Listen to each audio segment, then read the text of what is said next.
Yeah, I had it right on time. That was perfect timing. Perfect timing. Speaking of perfect timing, you are now tuned in, ladies and gentlemen, boys and girls, everybody between and beyond that binary understanding, to the Straight No Chaser podcast.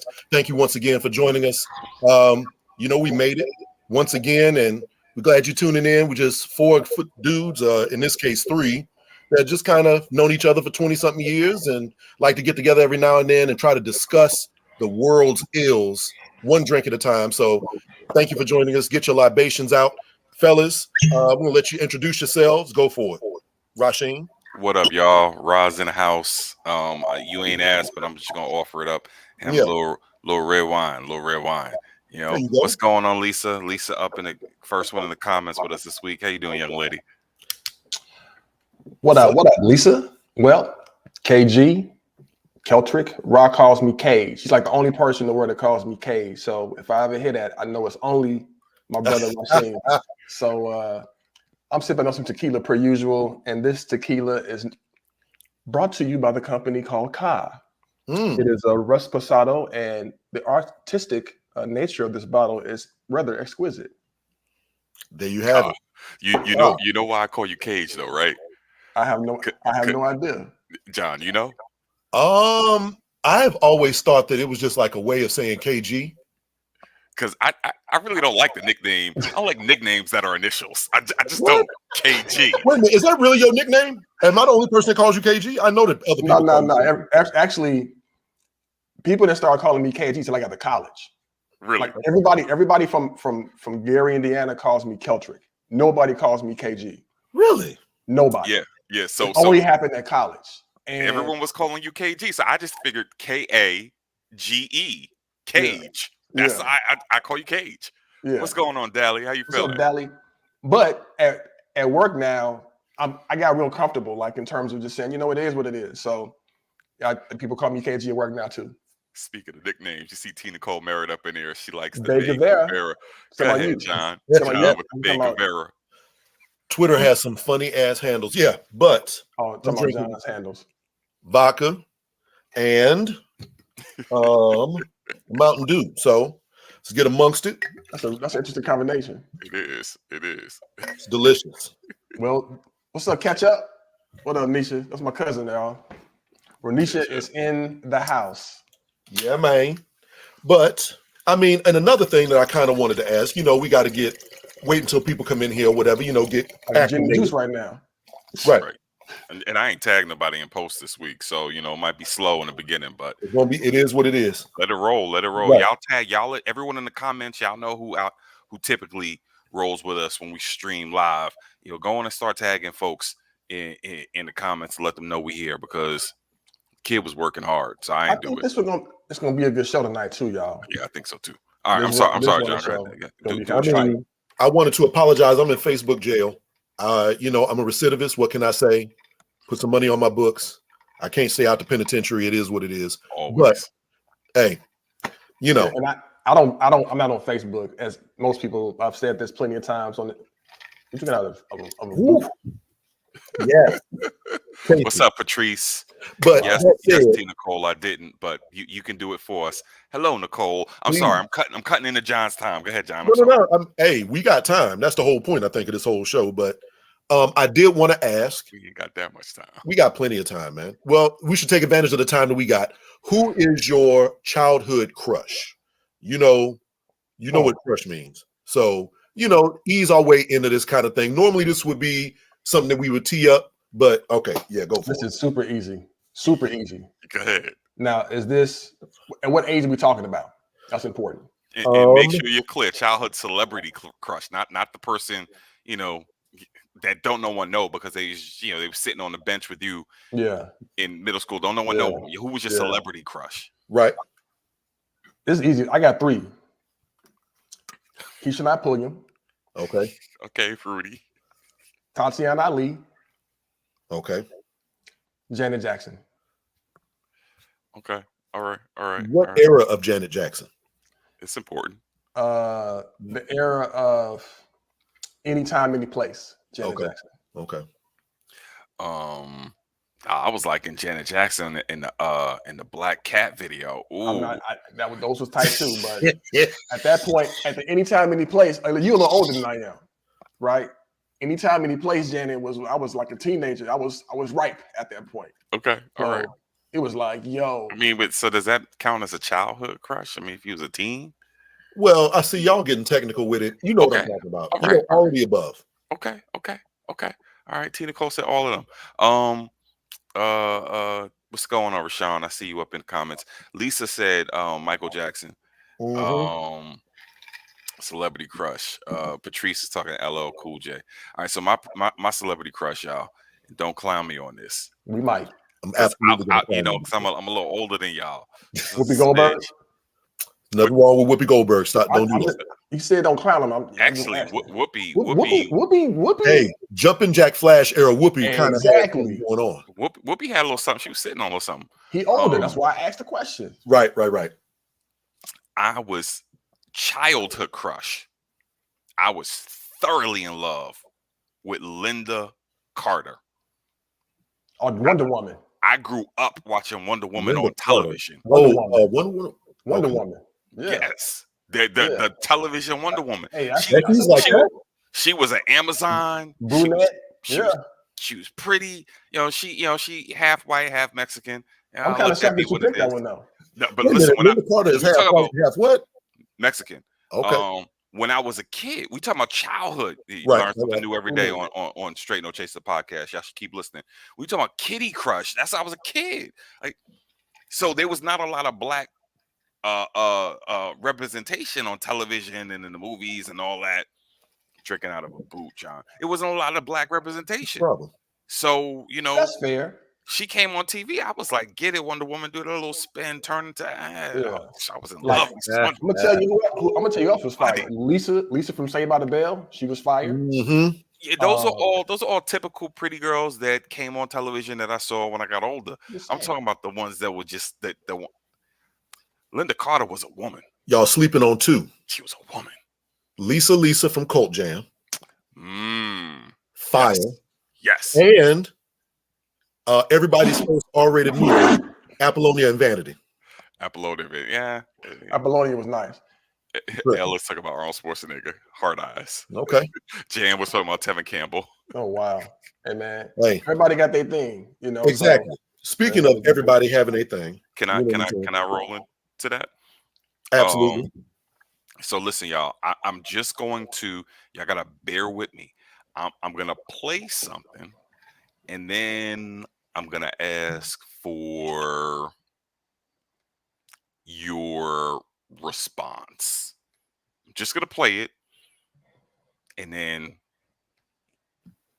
I want you to respond. Right. Just give me a second. All right. As this loads, we gotta look at a YouTube. I catch the eye of my ideal customers at the right time. Commercial. Let's skip no chase of the podcast.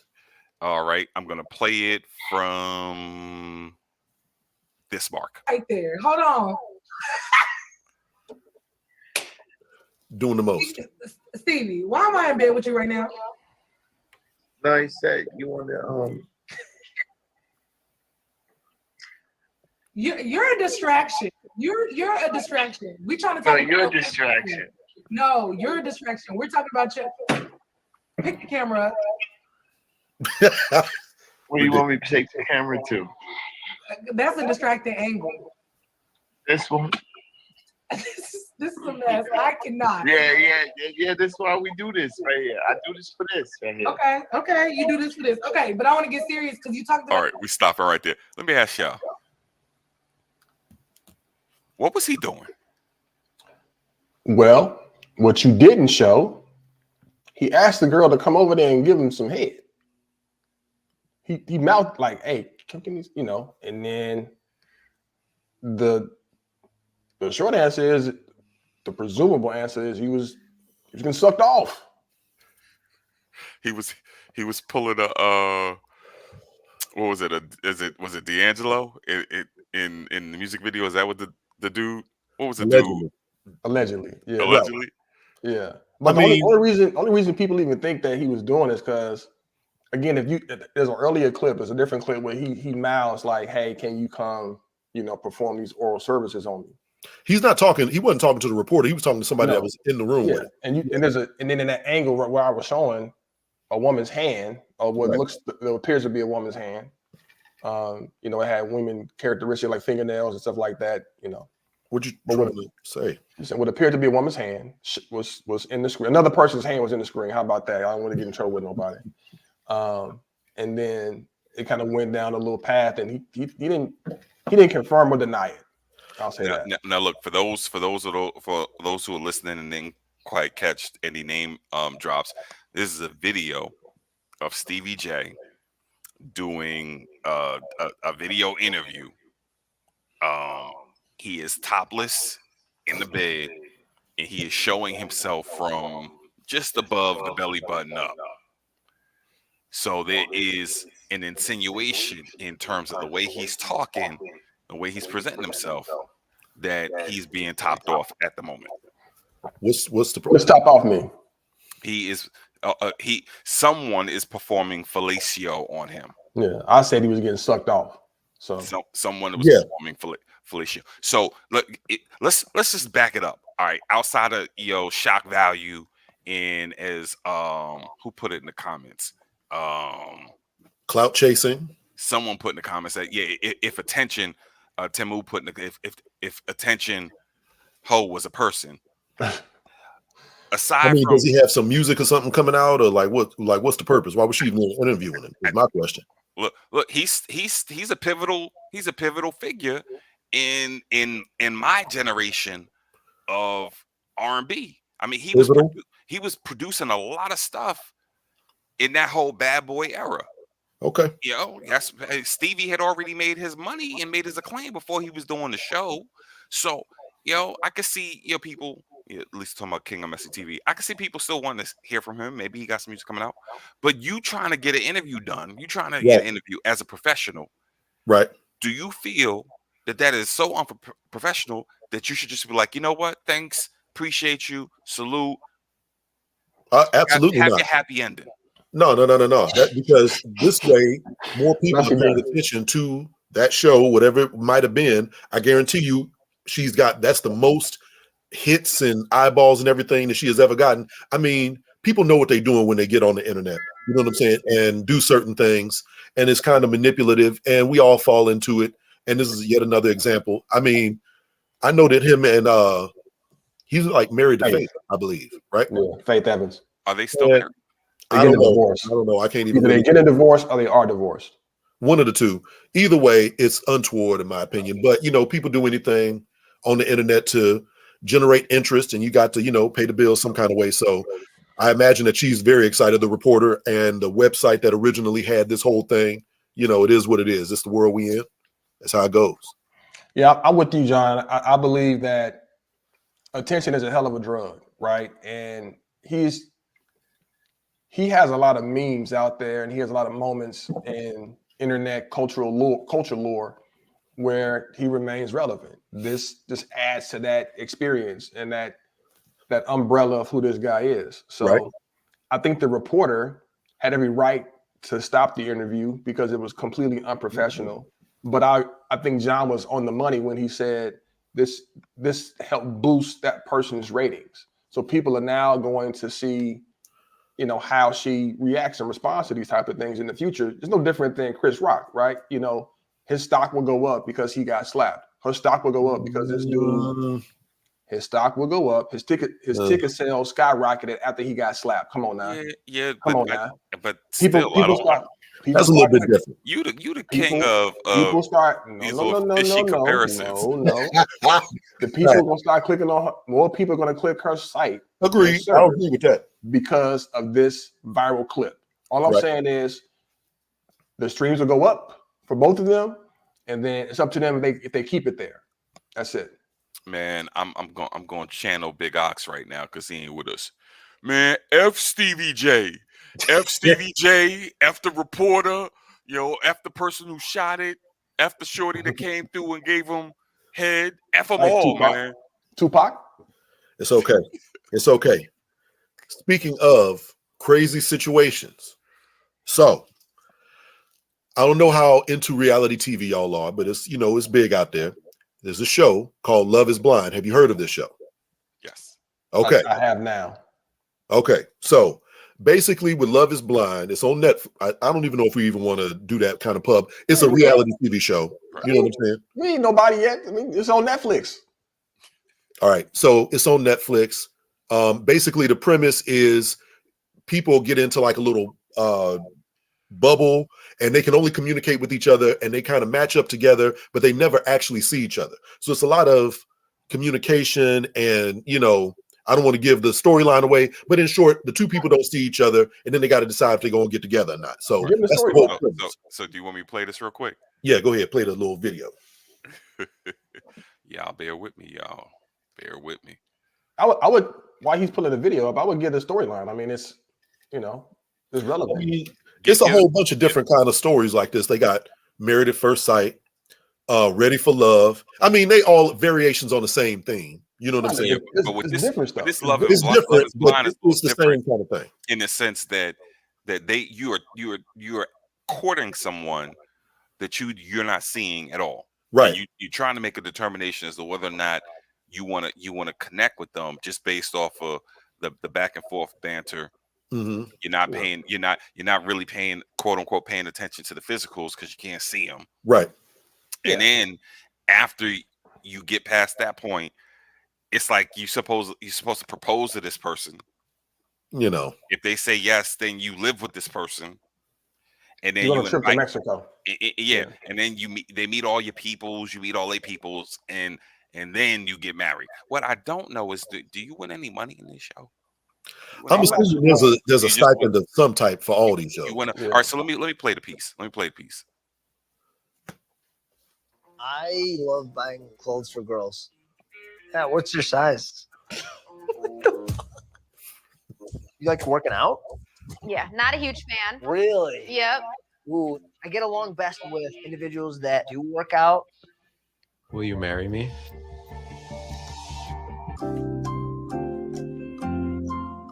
That's never the response you want. Yikes. I shock you. Both times. Yes. As soon as I see her, it's gonna be two hands. Boom. I already let her know. From here on out, if she's within a 2-mile radius from me, that booty is not safe. Oh my God. Hi. Oh my God. For those that can't see this, he's kissing her aggressively, Hi. grabbing her butt. If we were to be at a music festival, do you like being on a guy's shoulders? Yeah, you're up for the challenge. You can pick me up. Yeah. But will I have trouble picking you up? Wow. I have a huge. We stop right there. He Yeah. said, "But will I have trouble picking you up?" Wow. Yeah. So, I mean, basically, the question that I have, is there a question that you would ask where you would be able to like figure out if the person you're talking to is black or not? You understand what I'm saying? Just ask him. I think that the way you teed this up, well, part of it is a little interesting because conceptually, it's all about conversation. It's conversation before connection. And so they converse exclusively. So you're talking, asking questions. It's kind of like the love connection to some extent, where you get an opportunity to ask questions to people. And if you vibing with somebody, you have an opportunity to go into these cubes or these little things and have more conversation. And so you have to get to know someone intellectually, so to speak, before you get to see them physically. And the reason this guy asked this woman to marry him, I presume, I never seen the show or not, but the way it kind of read, the reason he asked that question is because whatever she said and whatever the dialogue was back and forth, it was so intense enough for him. Like, hey, would you like to marry me? I get it to some extent. Like if you're talking to somebody, because you can definitely vibe with somebody. That's what happened on the internet.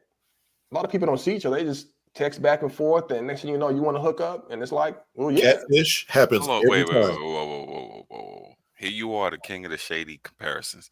Wow. Hey man, I don't like that. I don't like that title. Put the crown on. You meet people on the internet and hooking up is different than meeting people blind and getting married. Yeah, I mean, but the premise of the show is ridiculous. We get that, now. but I mean, let's not act like people don't get on these shows just to hook up. That's not. I'm going based off of the premise of the comparison you presented. You don't have to stick with the person. Like you can. The whole show is freedom of choice. It's not like you're paired off with someone and it's like it's make or break with this person. You get to have a conversation with whoever you want. Mm-hmm. It's 15 men, 15 women. I did my research. Right. 15 men, 15 women. And if you pair off with one and you kind of like what they're talking about, then you say, I want to spend more time with this person to have a conversation. And if it progresses, it progresses. If it doesn't, you move on to somebody else. So just like the internet. However, on the internet, in theory, at least you can at least see that person. Now they might be lying, they might be catfishing, they might be catfish, but you have an opportunity in theory. In theory. But I feel where you're coming from, where you're supposed to connect to somebody and you talk to them a lot. And I mean, there's some validity to that kind of thing. But this whole show, I don't know, man. These reality shows, I feel like they are all of these shows, like Married at First Sight, Ready to Love. I know that they are all different, but they all kind of like about the same thing, relationships and how to make them work. And, what does this, that, and the third, all in efforts to get married or something like that. I mean, with this one, it boggles my mind that you can marry somebody before you've actually seen them. I know that works in some cultures because they do that, but you are set up by like your family members and shit. You know what I'm saying? I'm just going to address something in terms of the question you brought up, right? I feel that I could tell, and for the most part, if I'm talking to somebody who's black. Oh, yes. Now there will be some exceptions to that rule. Right. You know, maybe Shorty was grew up in California, wasn't around an overwhelmingly black community, and maybe her tone is a little bit different. And she does that up talk thing that a lot of white girls, they do that up talk. Maybe she A whole does lot of that. people do that. But for the most part, like people Yeah. like sounding black and sounding white, there's no such thing. No, there is a such thing as sounding black. Agreed. And it don't mean that you speak in any Ebonics, the black vernacular, or broken English. There is a tone to a black sound. So I wouldn't have to ask her, what was your favorite Biggie line off, Life After Death. I wouldn't have to ask her those. So did your mama wash her chitlins with vinegar and salt, or did she use bleach? Yeah, I wouldn't have to ask her no stupidness like that, because I can pretty much tell from talking to a sister. No, you need to learn that kind of shit. Like, is it big joker, little joker, or Yeah, a lot of black women don't play spades. But are they really black then? That, Anyway, that's one of them cliffhanger questions. Y'all answer that question in the comments. No chaser. If you don't play spades, are you really black? Yeah. I mean, if you don't learn how to play spades, you just have to, especially nowadays, you can get on the app, you can figure it out. Anyway, there's no excuses anymore, internet, but we're glad that y'all tuned in to Straight No Chaser, the podcast. We're doing our thing. Yeah. That said, I mean, I think your question around essentially, colorism is an interesting one. So it brings up, for those who, are on social media, there was a video that this person who ran track, I can't think of her name right now. I think it's like Bonner, so I figured her first name. The Jamaican sister. Yeah, she ran track. She's Jamaican, but she lives in the States. And beautiful chocolate skin. And in the video that she shows, she progressively begins to get lighter and lighter and lighter and lighter until she's, essentially the black individual that we saw in the beginning no longer exists. And so I didn't know this until I kind of started looking this up, but colorism obviously is a big thing. Oprah did a documentary on it in 2015 called Color is Blind. But this industry is an $8 billion a year industry globally. And in the US alone, people spend $2.3 billion of light in their skin. Wow. And that's the thing that I wanted to make sure that we highlight, because you didn't necessarily say it. Before she started getting lighter and lighter and lighter in her clip, her video clip, she's showing bottles of skin lightening liquid that she's about to use. Yeah. And she tracks you through when it starts to get spotty, all the way to the point where it's bleached, and she looked like and the sister was nice and chocolate, and now she looks like really, Michael Jackson. Yeah, Michael Jackson, like Sammy Sosa. Yeah. But what if she had some kind of skin pigmentation thing? Because I want to say that I saw something about that later on. She didn't say she did. She's wanted to be light skinned. Right. And I guess my question to you guys is, and then she said that after using the product, she stopped using the products. And after, I think it said like 6 years, she was still, or maybe it was 6 months, I got to go back and double check. She was still light, and she was celebrating that. Like, I don't even use it no more, and I retain my lightness. Right. This was a goal of hers. Admittedly, this was her goal, was to become, light skinned. And my question to you guys, from a colorism perspective, how do you see, colorism playing a role in this? And why do you think the system would do? Why do you think people kind of go down this path? What's the benefit of it outside of a medical condition? I know you brought that up, Jay, but outside of a medical condition, why in the world would people legitimately want to go down this path? And this is they project this industry to be $12 billion in the next, 5 years. That's significant. So, all right. So I'll start with this. You never know the baggage other people are carrying. You never know the trauma that they have gone through, and you don't get to decide how people are traumatized by what they come in contact with. And I will say, you know, there are people who will look at kids, and you see this especially in like Latin Caribbean countries. You know, like, don't stay out in the sun in the summertime, you're gonna get too dark. Right. You see grandmamas favoring lighter babies over darker babies. It's real. And I then know people having that had that experience. and then commenting on, you negatively commenting on the now that's a symptom of a different illness, mental illness that you know grandmama's suffering. But Is that you a don't. mental illness? Yeah, that's a mental illness. When you black and you don't like blackness, I think you crazy. That's my own. That's my own personal opinion. I'm not a professional. You know, Right. I don't do this. I think you're crazy when you don't like what you reflect. Get out of here with that. But I do think she may be traumatized, and she feels the deal with her trauma is to get lighter and lighter and lighter. You know, and as Nicole Cameron said, you know, self hate. Right. Self hate. This just made me want to hug my daughter and be like, try to reinforce to her, you know what I'm saying? You good enough as is. You know, we read about this kind of stuff on the internet all the time. You know, pressure that people feel to adhere to a certain kind of look, whether it be the color of their skin or the length of the hair or texture of the hair or whatever it might be. And it's an unfortunate thing that I think women especially have to deal with more so than men do. It's messed up. It shouldn't be that way, but it is. I understand, you know, in her culture, and she was like at pain to say, you know, I'm Jamaican, it's okay, basically. She did say that. Yeah, she made it. So I can't really speak to what is acceptable, what is not. I'm not in her shoes. You know what I'm saying? I don't see much of a philosophical moral difference between this and getting the BBL, you know what I'm saying? Or whatever kind of plastic surgery you want to get. It's an effort to change your appearance to better reflect, you know what I'm saying, who you feel like you are. So, you know, God bless her, you know, she got to do what she got to do. I don't want my children to ever feel like their natural God-given whatever it is not enough. But you know what I'm saying? People make them kind of decisions all the time. Yeah, I think it's interesting that you said that you don't see the difference between this and elective surgery. I think they're in the same book, but totally different chapters, in my opinion.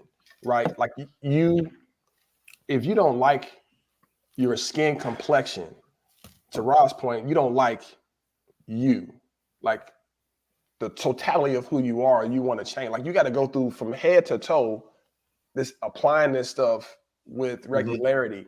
If you want to enhance, change aspects of your physical appearance, I mean, it ain't my cup of tea, but I get why people, you know, want to do that. You know, people who have breast cancer and they get a breast augmentation to kind of help offset, you know, having a mastectomy. You can't. That's a totally different thing than saying I want to bleach my skin. You know what I'm saying? Yes, that's valid. Sister has a mastectomy. She gets breast augmentation so she can level out, and it looks full. I get that, but then you also got sisters who hop on a plane and go to, you know, Colombia, Miami, or wherever, wherever it's cheaper, and do it for confidence reasons. They want to feel more confident about their body. What's the difference between this and getting a bunch of fake teeth? Confidence. It's like, are people not supposed to get braces? That's what I'm saying. What's the difference? I don't see the difference. Like either way it goes, it could be a health concern with the depending teeth, on how the teeth are. You know what I'm saying? So you may need braces because of it affect other things down the line. If I ever got real money, I'm going to Colombia and getting the Steve Harveys. I'm getting them 50 cents. Man, I heard it was like $50 down there. But all right, so let me ask you this. So because what I do is when I come across young Black girls, elementary to middle school, and when I can assess that the situation is safe to have comments like this, like they're with their parents, you know, mama, daddy, whatever, I may make a comment like, "Oh, sis, look at all that chocolate skin. Look at that hair. That hair is full." You do say stuff like I've seen you do that. Yes. Because people don't put enough emphasis on the beauty behind curly, kinky hair, full lips, chocolate skin. They don't put the emphasis on it. And I don't know what they may be getting in the elementary school, because we remember African booty scratcher, burnt toast, all these little, you look like a raisin. We know all these little, colorist things that get kids say against kids. Right. Now, to the other point that I think either John or KG brought up, that it may be different or the same for dudes. I think it's a little bit different for dudes, because dudes get clowned if they light skin. If they on that Albie Shore, kind of dark Chris too. Williams. Now we in the era where you got to be Morris Chestnut and Tay Diggs for people to give you love. All right, KG, I see your hand up. Two things I want to bring up. One, I think more men are now traveling down this path of enhancements and stuff like that too. Michael Jackson was the first public person that we knew that did something like this. You got Sammy Sosa and others now kind of in this enhancement path. So I think men are catching up in this society. The second thing that I'll say, and I learned this, is that for girls, for women, after 5th grade, their self-confidence deteriorates until they get into their 40s. The statistics, data that talks about all of this. And so I get it, right? But to your point, Ra, I don't know what contributes to that thought process or those experiences, but I do know kids are mean. And I do think that there's parents and families play a significant role in encouraging and creating self-confidence. But as a father of a daughter, it's really devastating to know that there's a likelihood that she will lose confidence in herself when she gets to the 5th grade, and it goes down from there. That shit just sucks. I say again, sometimes I think Thanos was correct. Damn, how we get here? How we get to half of all living beings must disappear? Man, because we're doomed, man. We're doomed. The way we treat each other, the way we talk about each other, the way we talk to each other. Like a lot of issues, like little chocolate girls come up, is coming from the people around them. Facts. You know what I'm saying? It's coming from the children, the adults, the folks who are supposed to be there to protect them. And now you want to put lightening cream and bleaching cream all on your skin because you have been beaten down with this idea that black is bad. And yeah, we could say, oh, white supremacy and da-da-da. That has a role. That definitely has a role. But at some point in time, adults need to be adults. Yeah. Need to be responsible for the stuff they say and do. With power in words. Your words have power. Your thoughts have power. And, what you think, what you say, those things can come into reality. Now, if you believe and think positive things, I would say positive things will probably happen and to you and around you. But you can't positive thought your way into lighter skin. I'm sure that these people, she decided to make this decision, and she is probably reaping the benefits socially of having this skin tone in her community. I'm 100% sure she didn't do this, and people ain't looking at her like, oh my God, what have you done? They're like, you probably look, she's that much hotter. You know what I'm saying? She's that much more attractive. She did it for a reason. I would say the camp is probably mixed. There are people who are looking at her like, why would you do this to yourself? And then other people who are probably saying, you know what, you should probably, you look great. It's the reason why people still get these BBLs and everything else electively without potential, from the masses, without merit, right? People are doing these things electively to themselves. Listen, it's prerogative. They can do whatever they want to do. I could care less. Exactly. But when you look at some of the work that people get done to themselves, and it's disproportionate to their natural physique. I like to look at the work. Sometimes people be like, man, why did you do that? What's going on? John, you like the work, right? Well, I follow some plastic surgeons. I'm into that world because it is a whole reconstructive surgery world out there. Y'all know about that. Jangles and things. Yeah, I watched Nip Tuck. Nip Tuck was fantastic when I was watching that with my wife. Then girlfriend, then fiance, then wife. Nip Tuck was a show on FX. Right. Check it out. It was a great show.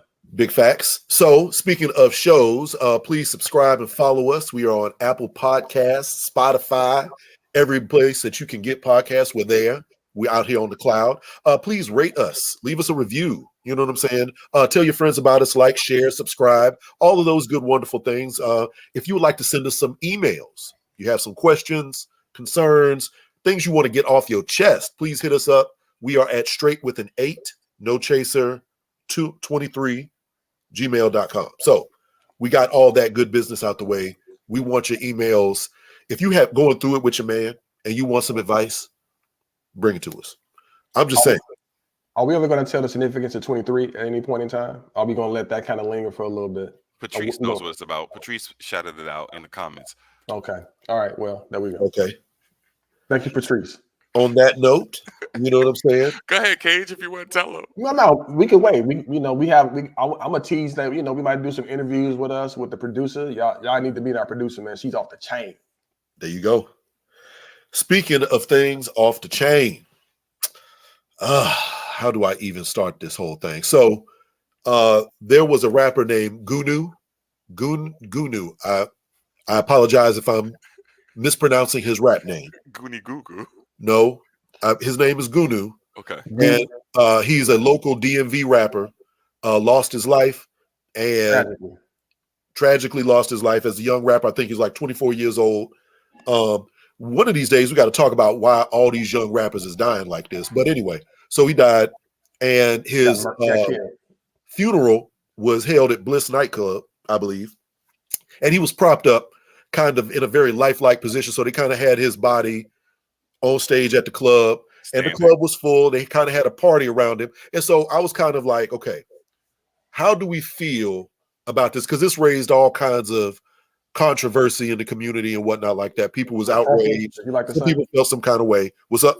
So how do we feel about this? You said a kerfuffle. What's the word you use? Kerfluffle. A kerfluffle. Did I say that? You always say that all the time. Yeah, you didn't say it this time. Yes, Lisa, it was a funeral at the club. He was standing up on the stage. He was on stage. And it was club. Like Peoples was at the club, dancing, drinking, shouting him out. Some people didn't know. Some people didn't know that was happening. The club says they didn't know that was happening. And your question, Jay, is how you feel about this? Right. Because this happens not just here, but in various other cultures. And so I'm just wondering, like, how we feel about this, where we at with this. Right, you have an opinion. When you said that the club didn't know that it was happening, I find that hard to believe. Very hard to believe. They said they thought it was going to be like a send off, but they didn't know they was going to have a body in there. They didn't know when the hearse pulled up. I mean, by that point, it's too late. It ain't too late. If it's my establishment, it is my venue. It ain't too late. No, you're not bringing up in here. We serving drinks. I could agree with that, Ron. The club got paid, right? The club, it looked full. It was packed. It was packed. My question is, why was all these people at his funeral but not at his concert? What happened to that? Well, you know how it is when you get shot and you get killed, your sales go up and your notoriety goes up. It's unfortunate. Sad. You sell more records than death. Yeah. I think that was I think just this whole idea of their images of some people like on their motorcycles, some people like sitting up on benches, looking lifelike. It's maybe they had instructions left behind. I'm 100% sure he told his people, this is what I want. It's a shame that, as a young person, he even had to do that. But I find it hard to believe that the family would do this if they didn't exactly know what he wants. I don't believe his family.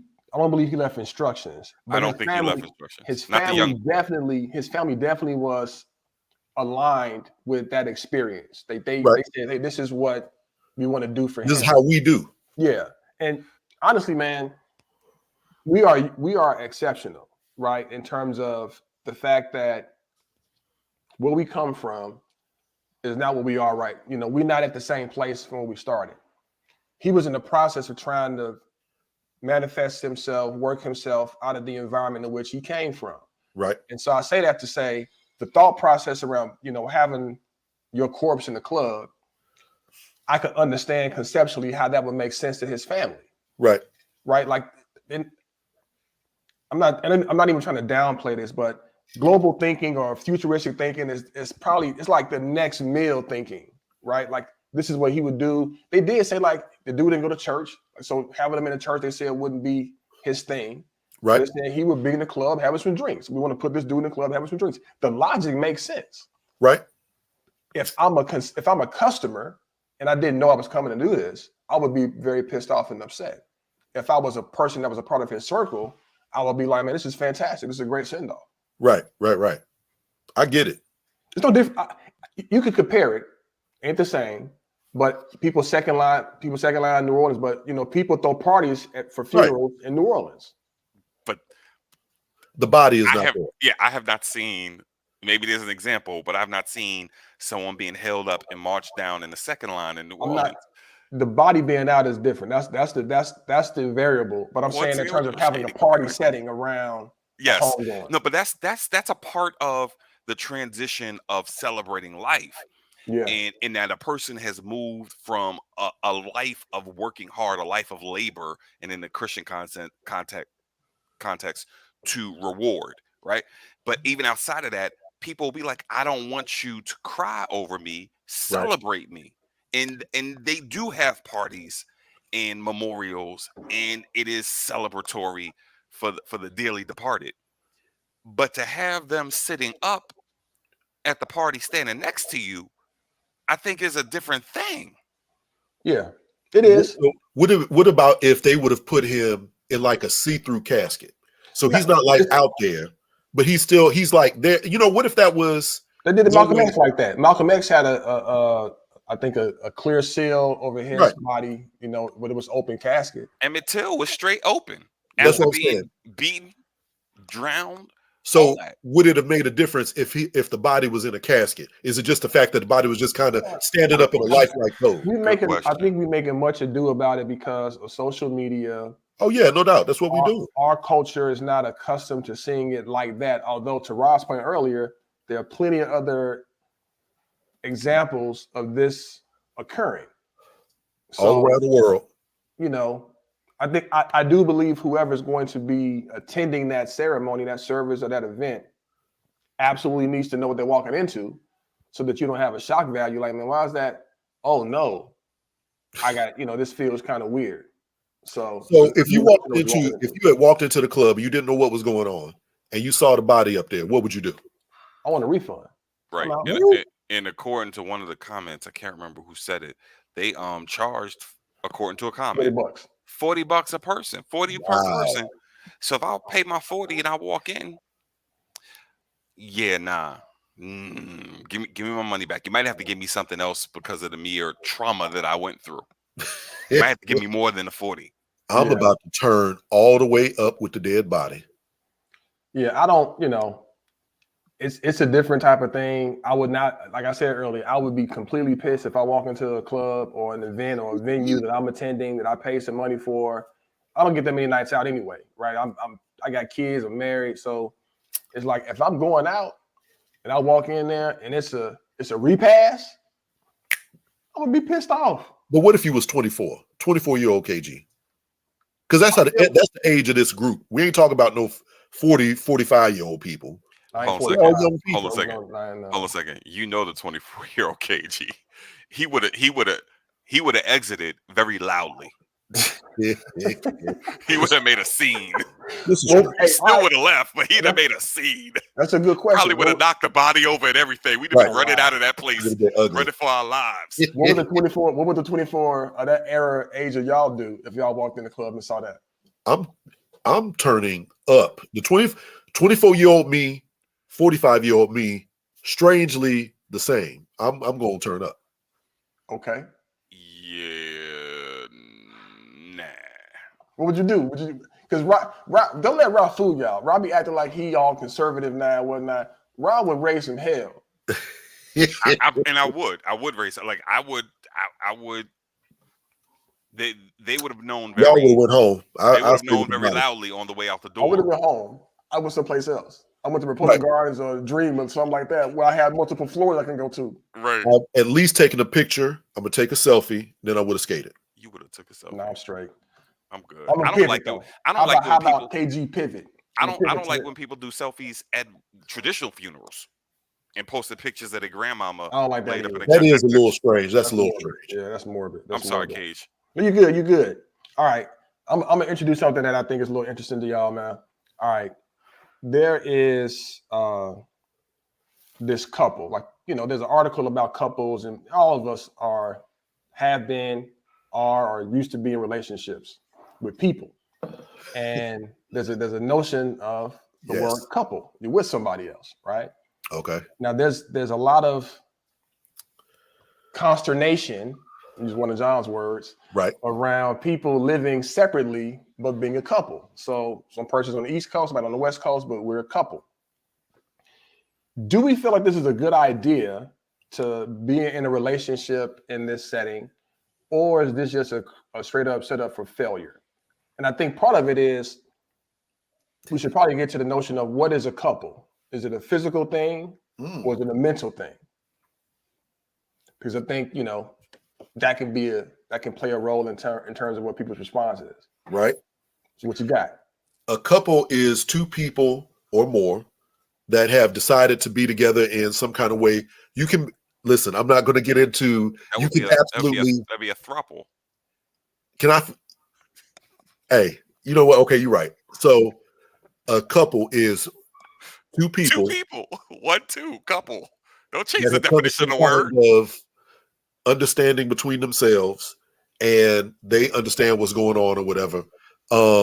I'm personally not with like long-term relationships or like, what are they called? Long distance relationships for me personally. But I know people that work. Let me make a caveat. Let's say they are a couple, but they live in different houses in the same city.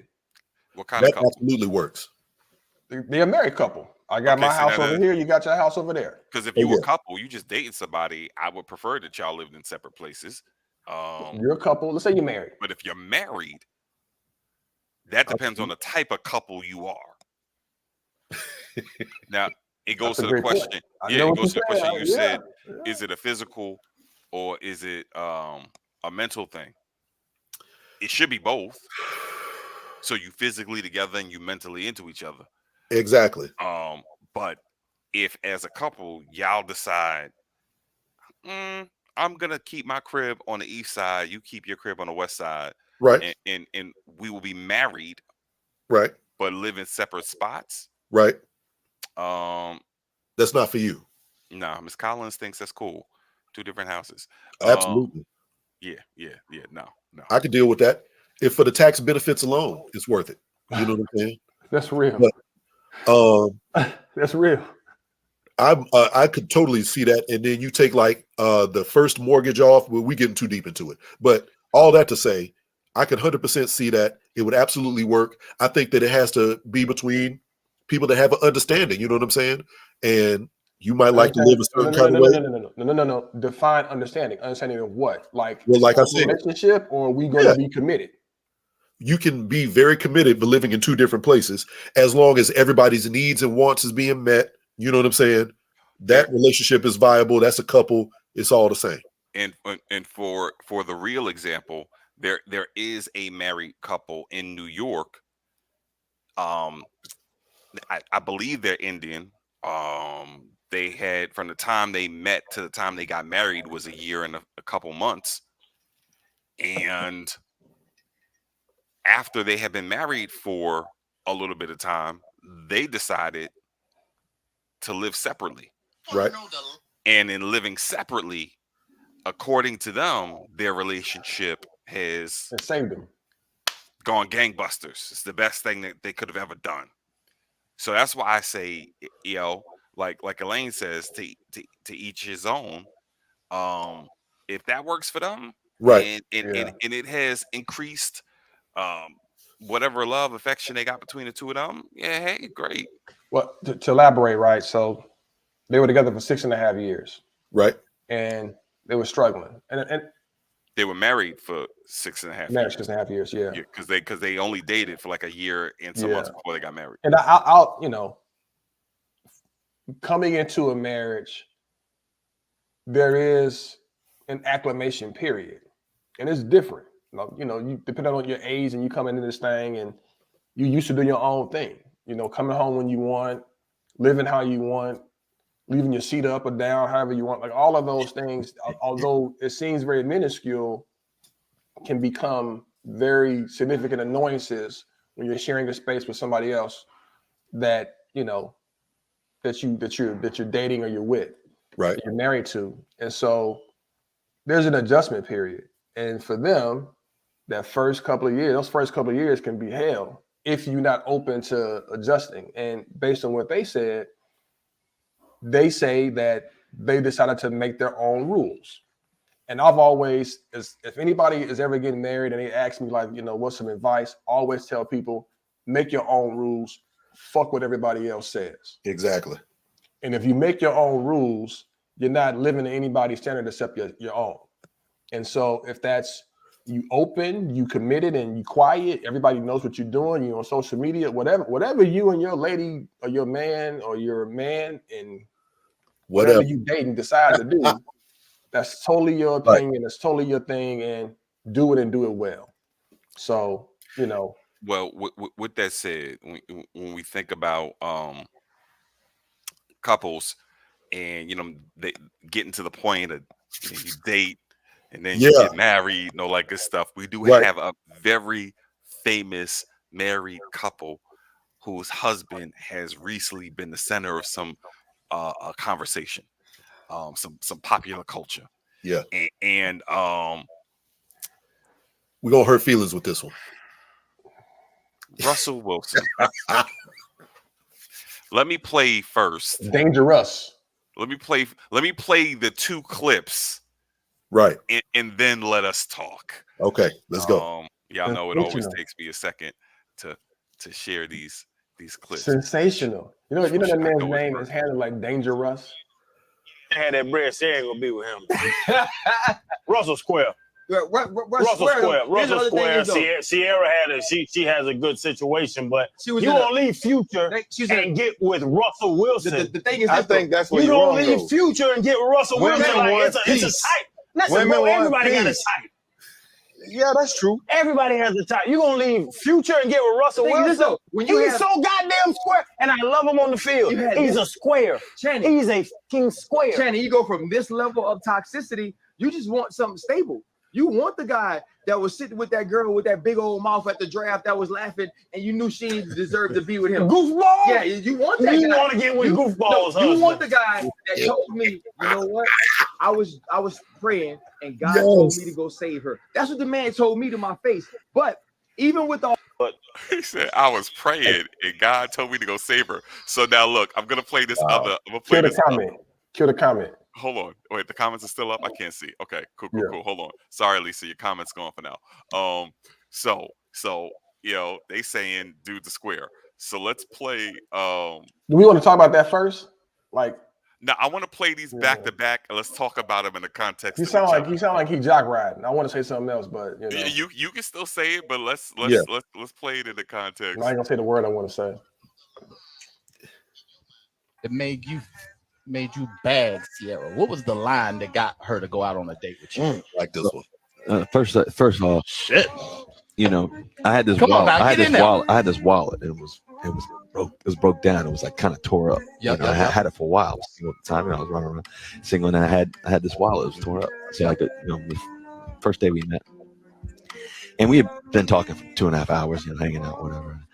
And she saw the wallet sitting on the table. She said, "What the hell is that?" She said, "What the hell is that?" I said, "What are we talking about?" She said, "That wallet. You losing with that?" I put my finger. I said, "First of all, with me, you never lose." Ooh. I said, second of all, I said, that wallet, that shows consistency. Shows consistency. That's what you're gonna get from me. Wow. You're gonna get somebody who's gonna be consistent for you every day. Mm-hmm. See, that's what even when your shit old, write that one down, baby. In your mind. Write that one down. He did write it down. He probably was holding on to that for like 5 years before he used it. Yeah. Listen, man. Russell Wilson is a square, and there's nothing wrong with that. And the vast majority of people who are watching this, the vast majority of us, there's plenty of people who would say, you corny for doing whatever it is that you're doing. So what? You know what I'm saying? When people say that you corny, that means that you kind of like a rule following, doing the thing you're supposed to be doing type normal person. Russell Wilson comes across as a type of dude that if he wasn't a football player, you find him at like Home Depot on Saturday morning or something like that. He just wants to be with his wife and his kids. And that's wonderful. That's good. There's nothing wrong with that. But it is very square, bare ass behavior. And that's okay. You know what I'm saying? There's nothing wrong with that. I think what the dude was trying to say was that obviously Future is the diametric opposite of Russell Wilson. No question about it. But what he didn't what was messed up about his whole thing was What woman does not want stability and like safety? And you know what I'm saying? Like that's just common sense. I don't understand where he was coming from with that. I mean, Russell Wilson is square, and that's all right. No, I think a few things. So the dude's name is Channing Crowder. He played football. He's from Atlanta, played for the Miami Dolphins for a minute. I understand his point of view.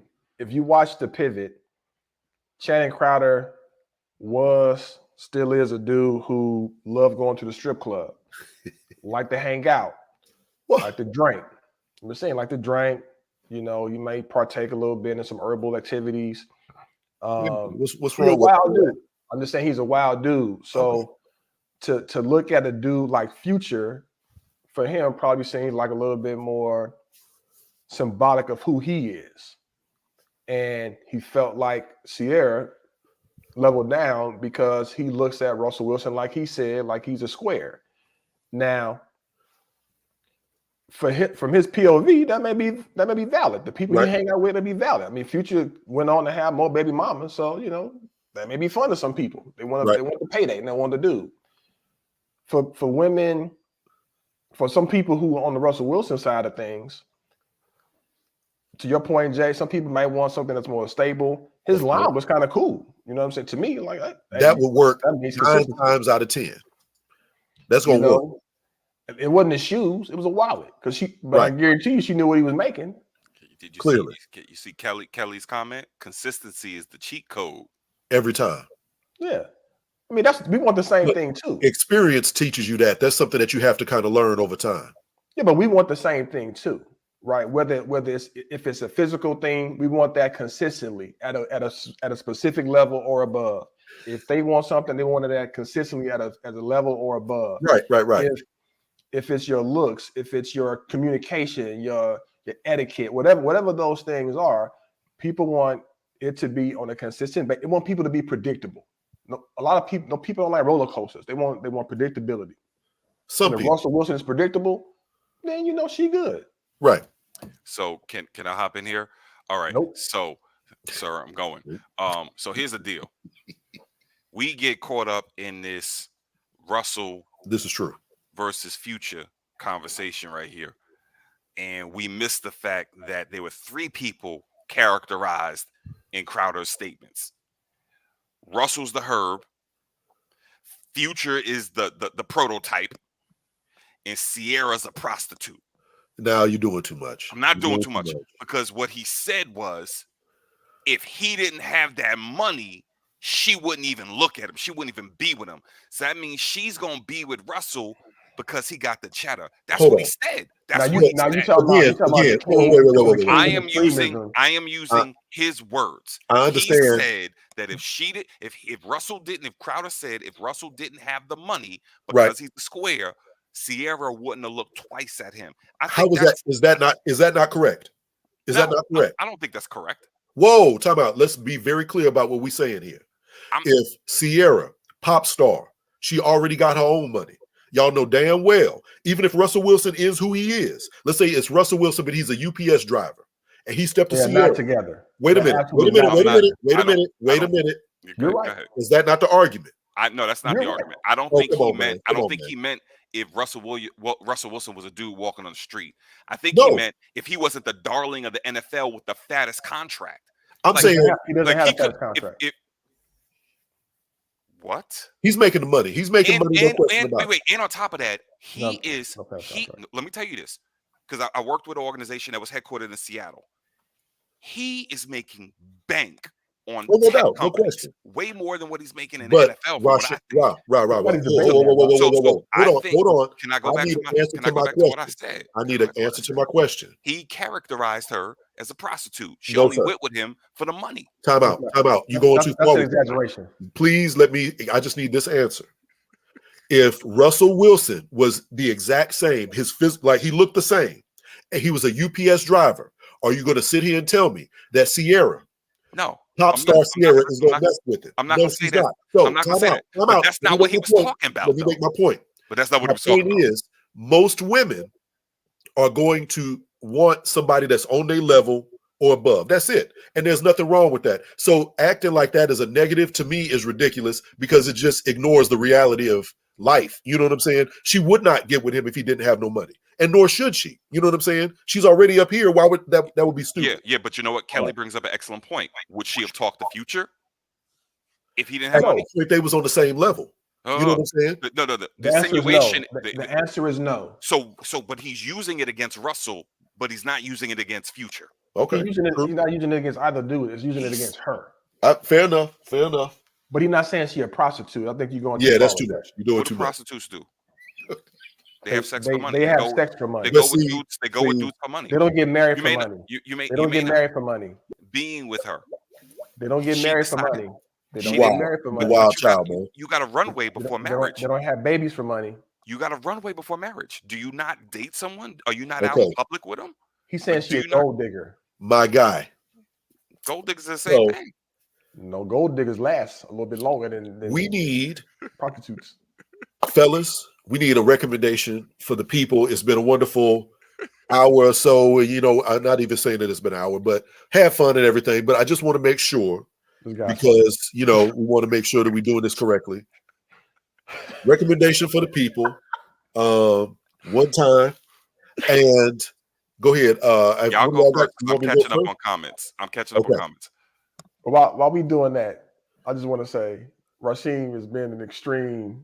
He's been extreme in his commentary today. Crazy, off the hook. He's trying to make up for Neil. That's what I'm doing. I'm trying to make up for Neil. You're doing a good job too, because you saying some off the wall. Shout out Neil. Shout out to Neil. Shout out to Neil, Big Ox. Well, we need you, man. Where you been? Missed meetings and everything. My recommendation is Tito's vodka. Goes well with everything. Great mixer. And very, very smooth from the great state of Texas. That is my recommendation for the people. Yes, sir. All right. My recommendation is a group. It's a lot of crazy things. Shout out to people in New York, man. I hope, you know, there was a shooting in the New York area recently, and we just want to make sure, send out our thoughts and prayers to those who've been impacted by that. Right. But I say that to say we are in a very interesting time in our life. We got the war in Ukraine. We got the brother that was killed by the police officer, shot in the back of the head. I mean, just all kind of crazy stuff kind of happening in our society. And we need some positive stuff. So if you want something positive, check out this group music. Check out this group by the name of Surfaces. They got some really cool tracks. Just check them out. Shout me out, give me a tag me, whatever. But listen to Surfaces, listen to some good music, and I think you will enjoy their content. That's my recommendation for the people. Cheers. My recommendation is that you all take a trip down to Savannah, Georgia. It's a dope one. That's a good one. Yes. Take a trip down to Savannah. Hear the ancestors call your name while you're down there too. You hear when the wind blows. Wow. Telling you. But what's that? The ancestors moving mountains to see you rise. Yes. But it's feeding your spirit on Straight No Chaser, the podcast. I love it. Yeah, y'all need to take a trip down to Savannah. Stay on the waterfront, walk the waterfront. You know, there are a bunch of walking tours down there. You know, dealing with black folk, of course, do the black people stuff. Food is off the chain. Do the black people stuff. Do the black people stuff. Hey, I'm gonna give you a little known fact about Savannah. Forrest Gump was filmed in Savannah. The part where he sat on the bench waiting for the bus to come, that was filmed in Savannah, Georgia. Waiting for which bus? The bus to go see Jenny when the dude was like, well, the address. I thought you were referring to a specific bench. But yes, when he was sitting in. Yeah. They probably got a plaque on that bench too. I'm sure they do. Yeah, they have a Segway tour. We, to your point, Rod, my wife and I, we went there too. It's a fantastic experience. Rod was telling us he was going. But did you have a blast? It was very relaxing. It's peaceful. The food is fantastic. Did you go to the Pink House? No, didn't make it to the Pink House, but I mean, we went to a bunch of spots. It was just the same. Jules was like, she asked how the white folk out there. The ones that I came in contact with, cool. Savannah is is very the area that we was in, very diverse. Yeah. Very, very culturally diverse, and maybe because you got the Art Institute down there, Yep. and artists tend to be a little more liberal. But yeah, what Lisa's talking about, Lisa said in the comments that everyone is pleasant. I did not meet one white folk who made me want to look at them like. Yeah. It was dope. Yeah, I agree. I think people. I don't know if Jewel is this person or not, but go ahead and travel, man. Get out there, travel, experience things. She a traveler. I don't know who she I is. know you don't know, but I'm just saying. I'm saying people out there and travel, experience it. White people going white people in the diverse amount of ways. Black people going black folk in diverse amount of ways. So just go out there and experience it. Come back, and let us know how what your experience was like. It's trying to go to the West. If I was to paint a picture, think French Quarter, think New Orleans, but grown up and clean. It doesn't smell as bad. Clean. Yeah, grown up and clean, like mature. Like people still got their open containers. They walk on the street, they drinking, but you ain't gonna see them on the corner. At the corner, vomiting up all the vodka. It is very. And I still love me some New Orleans. Don't get it twisted. My favorite city in the country. Yeah, not so much Hilton Head. That is true, Aisha. I heard that story too, by the way. That was horrible. Yeah, we did not like Hilton Head. Hilton Head was trash. All right. Yeah. Well, on that note, Straight No Chaser, the podcast is a production of Dana Bingham Guanilio of Makita Productions and Filmworks. And our theme song, which I love, gets me hyped every time. Music was produced by Midnight Michael. Gentlemen, once again, knock this one out the park. I think it's great. Go to Savannah. Listen, fam. I'm originally from the South. I think y'all are a little bit removed from the South. So yeah, seeing like the ancestors and plantations and whatnot like that, I'm good on that. But I hear you. I do think I will go down there one of these days. Hear the ancestors when the wind blows. I'm telling you. Listen, y'all. We're not gonna always post something, but just let you know, every other Thursday we streaming live. Big facts. We streaming live. And next live is on April 28th. So I don't know if that's the Aries season gonna be over by then. I think we're gonna be in the next season, the Taurus season. But we could producer. Shout out to you can all cut the all this out Aries. for the audio producer. You can cut all this Shout out to the Aries. It's almost Aries season. I got a shout out. I do have a shout out. Thank you, Lisa. Shout out to my daughter who turns 5 on April 17th. Word, yeah. Mine is also turning 15 on April 18th. Yeah, I got it in my calendar. Yeah. That's crazy. It's almost time for her to start learning how to drive. Anyway, mind-boggling. Anyway, thank you for listening once again. Please like, share, subscribe to the show. We're available everywhere. Tell your mama we said hey. And y'all got anything else for the people? Yeah, daddy, we said bye. Exactly. And with that, we out.